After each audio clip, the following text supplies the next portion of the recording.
Saudações, senhores! Esse que vos fala é o professor Marcelo Almeida e hoje a gente vem dar continuidade ao conteúdo ligado ao espaço urbano, é isso mesmo. Vamos lá, vamos aprofundar mais ainda essa temática que é um top 5 no Enem, então vai cobrar espaço urbano sim. O primeiro contexto que a gente precisa ter em mente é esse que já está aí na nossa tela, né? Rede urbana. O que é que significa isso, pessoal? Rede dá a ideia de conexão, de conectividade, né? Então, a aproximação de uma cidade à outra em si. E por que concorre essa necessidade de conexão, senhores? Porque não existe autossuficiência entre os lugares. Se a gente fizer uma comparação no que tange, por exemplo, ao comércio internacional, os países eles necessitam do comércio internacional, visto que não existe autossuficiência entre os países. Mesmo que seja um país bastante desenvolvido, que tenha uma industrialização bem pujante, bem pesada, haverá uma necessidade, por exemplo, de produtos agrícolas para a alimentação do seu país. Então, há necessidade da conexão do comércio internacional. Bem assim são as cidades. Essa rede urbana, ela é conectada, dada, por exemplo, a distribuição de serviços que são atribuídos para cada cidade. Lógico, dentro de um grau de hierarquia que a gente vai ver mais para frente. Mas o que é que a gente precisa mais ainda? A gente precisa ter uma ideia de fluxos e refluxos. Veja bem, é diferente daquele contexto que a gente viu de espaço urbano ligado a Milton Santos, né, de fluxos e fixos. Esse a gente já fala de fluxos e refluxos. O que é que significa isso? É as idas, fluxos, e vindas, refluxos, de mercadorias, de pessoas, tudo aquilo que transita dentro do espaço urbano. Diferente daquela ideia também de modificação cultural que Milton Santos traz de acordo com os fixos e fluxos. É totalmente diferente. Mas a gente tem uma ideia de conexão e desse fluxo. Por exemplo, se a gente for atribuir de maneira simplória o conceito de globalização, a gente estaria atribuindo a uma evolução logística. De que forma? Pautado na comunicação, informação e no transporte. Por exemplo, você só vai desejar um produto que você conhece. Então há uma necessidade da informação, da comunicação. Você vai desejar esse produto a partir do momento que você conhece ele. Mas também não adianta conhecer se esse produto não chega até você. Então é necessário transporte. A globalização traz essa integração entre os locais, dada por uma evolução logística. Assim, de maneira bem simplória, lógico, existem vários outros conceitos ligados à globalização, mas eu estou analisando apenas um viés para poder conectar com a rede urbana. Esse emaranhado de cidades muito mais aproximadas, muito mais articulado em países desenvolvidos, esse contato dessa rede urbana entre as cidades faz com que esse problema de não autossuficiência seja sanado, distribuindo assim os seus serviços básicos, por exemplo, de educação, saúde, entre outros serviços. Tranquilo? Então essa é a primeira ideia que a gente precisa ter. Qual a segunda ideia dentro desse conteúdo para vocês? Vou colocar aqui hierarquia urbana. Isso mesmo. Nós precisamos entender que dentro das cidades que compõem um estado, um país, o que seja, existem mais cidades com maior importância do que outras. E isso constitui a hierarquia, pautada em dois princípios em si. Qual é o primeiro princípio? O princípio da influência. Determinada cidade que influencia a outra, né? Dada essa influência pela oportunidade que dá de serviços, de acesso a esses serviços. Então, a quantidade de serviços que ela usufrui, que ela tem. Por exemplo, a gente tem uma influência significativa no meu estado com a nossa capital Aracaju, dada a maior quantidade de cursos oferecidos pela Universidade Federal, que fica localizada na capital Aracaju.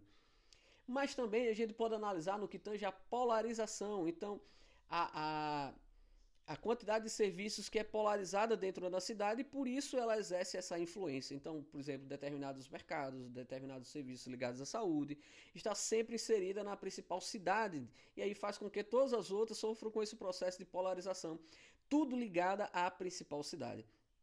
Antes, quando a gente analisava no que tange essa hierarquia, ela era muito mais rígida. Era necessário sair da vila para a cidade local, para o centro urbano, centro regional, um centro mais avançado, até chegar a uma cidade de maior porte. Já hoje, com a globalização, essa conexão entre as cidades ela é muito mais flexível, né? Você consegue da pequena cidade, da cidade mais interiorana, contato direto com a cidade principal.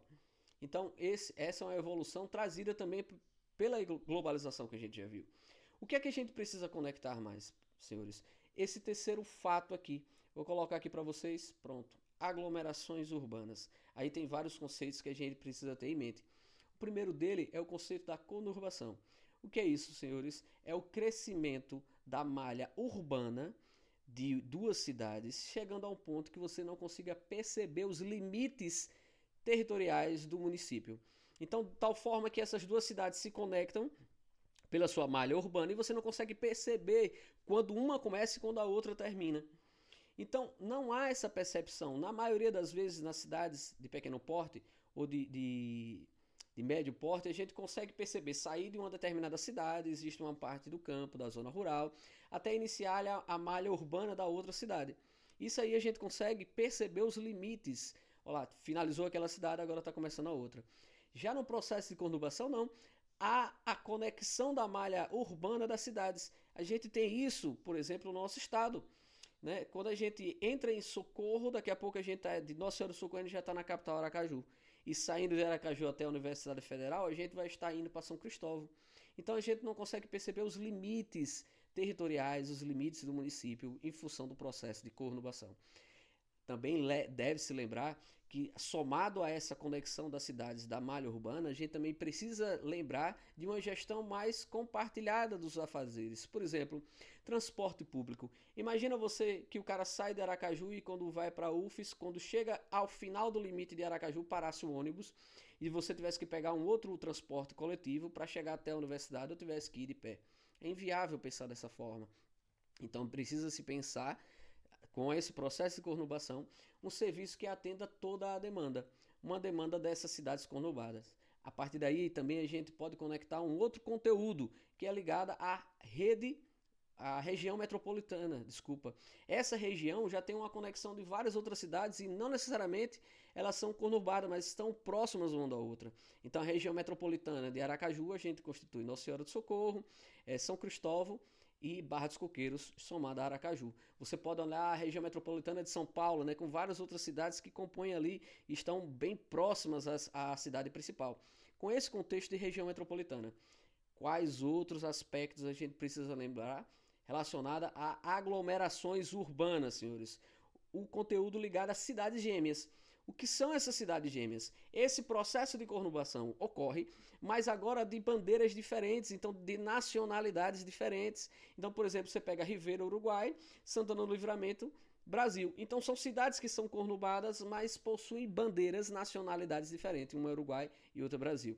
Então você imagina aí no que tange a lidar, por exemplo, com problemas ligados à segurança pública, né?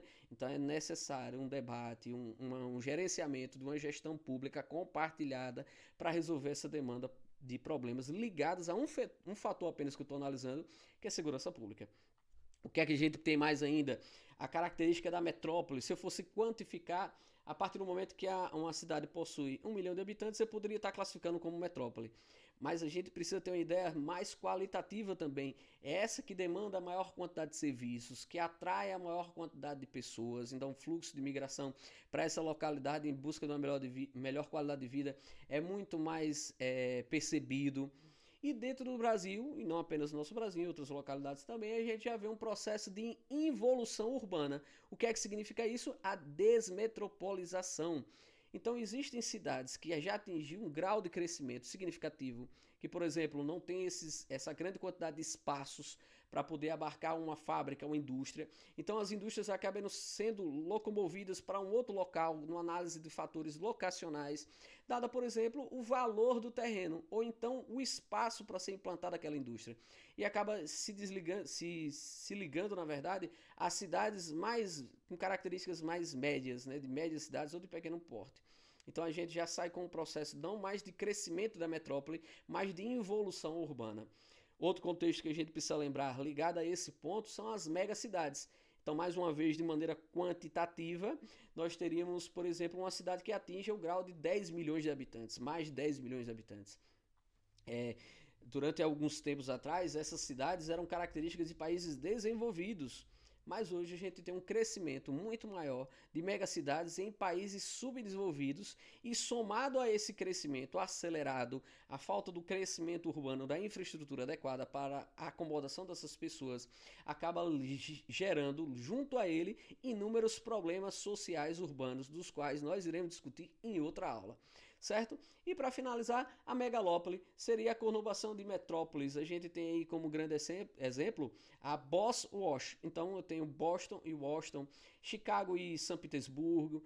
E aqui no nosso Brasil se espera, se acredita, enquanto previsão, que até 2050 a gente tem a nossa grande megalópole, que seriam as duas cidades globais das quais nós temos, né? Rio de Janeiro e São Paulo. Só que até então a gente vê um crescimento muito mais de São Paulo direcionado a Campinas, e aí São Paulo e Campinas, só para vocês terem ideia, tem 15% da população brasileira dentro desse local, do que se aproximando muito mais do Rio de Janeiro. Mas poderemos ter uma megalópole dentro do nosso Brasil. Tranquilo? Então fica aí o nosso conteúdo ligado a espaço urbano. Fica com Deus, compartilha esse vídeo, se inscreve no nosso canal, dá o seu joinha, né? Dá o seu legal, tranquilo, forte abraço, até a próxima, valeu!